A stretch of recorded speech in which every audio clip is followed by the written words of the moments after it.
then the enemy team is forced to run into you and do bad things.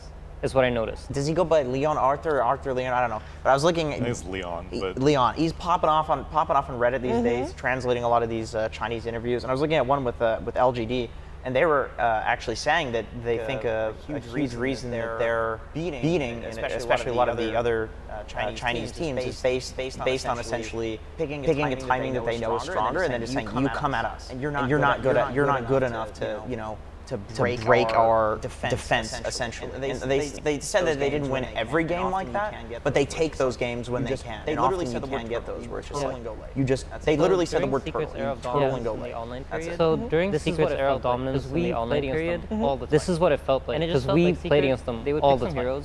And it just felt like Secret, they would pick some heroes, they would do whatever, they would let you outdraft them in lanes. You could beat them sometimes, they would let you outdraft them in lanes some games, and you could beat them in lanes. It was possible.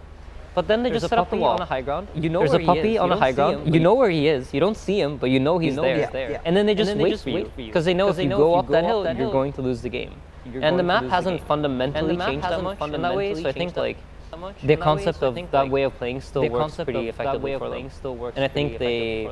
Right. A lot of the teams right now have understood that that's the way to do it. A lot of the teams right now. I mean, a year has passed since then, so. The idea is like essentially that the high ground advantage is so strong because of vision, the mischance, that even though they have a weaker draft at that point, you still can't run up into them, and then they just farm and wait until they have that draft, and then they go to you, right? Or like you're so even, like the difference is not big enough to where you can cross the vision gap like they have. Sure, yeah. For the high ground. Sorry if this is getting too complex. No, this is good. I mean, we have nothing else to do anyway. But then, does that mean that why aren't late game carries more common? Why am I not seeing Naga, Anti-Mage, Arc Wardens? If you have that ability to turtle so resiliently. So that's part of it, right? You're picking heroes like Points, for example, because it makes their map small. It forces the enemy team to group up while you're controlling map, so you can out-farm them and get ahead. I think you will see anti-mages, and I think you will see Nagas, but it needs to be in the correct games. It's a lot about matchups and timing. I think like if your timing is too slow, like in the Alliance OG case, where I think the Morphling Shaker is very, very strong, but they just never comes online. OG went poke high ground at 18 minutes, I think you will see it puts Alliance in a very awkward position. Yeah, it's too late at that point. Right, so you need to match your timing where it's slightly later than the opponent. I think that's going to be a big skill. Again, it's day one group stage, and this is just the first impression that I'm getting. It's just the first game also for all of the teams, right? So how much are we going to see things change for game number 2? Because we talked about this a little bit. People come in with a plan. If it didn't work game 1, are you going to throw it out the window? No. There's too little to go off of. I think Astral will definitely ban Tiny in the next game. Sure, that is fair. I think they're also probably have someone watching the other streams like, wait a second, guys, we probably shouldn't. Can they watch the other games? It's too little I mean, to go coaches off. are not in the room, right? So they're watching other games.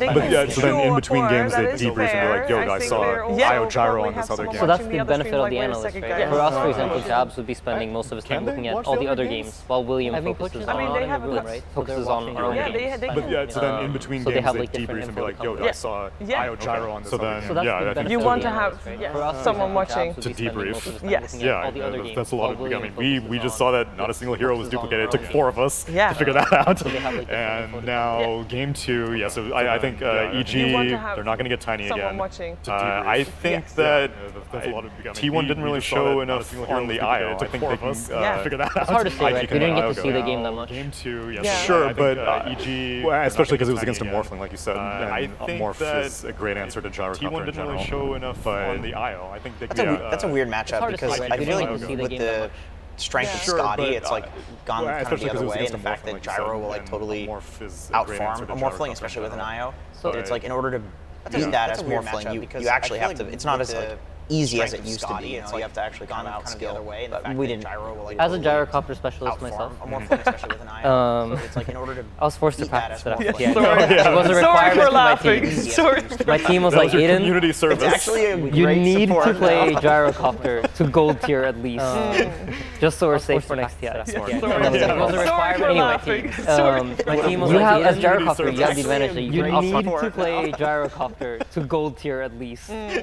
just so we're safe for next TI. Smart. And then we didn't qualify.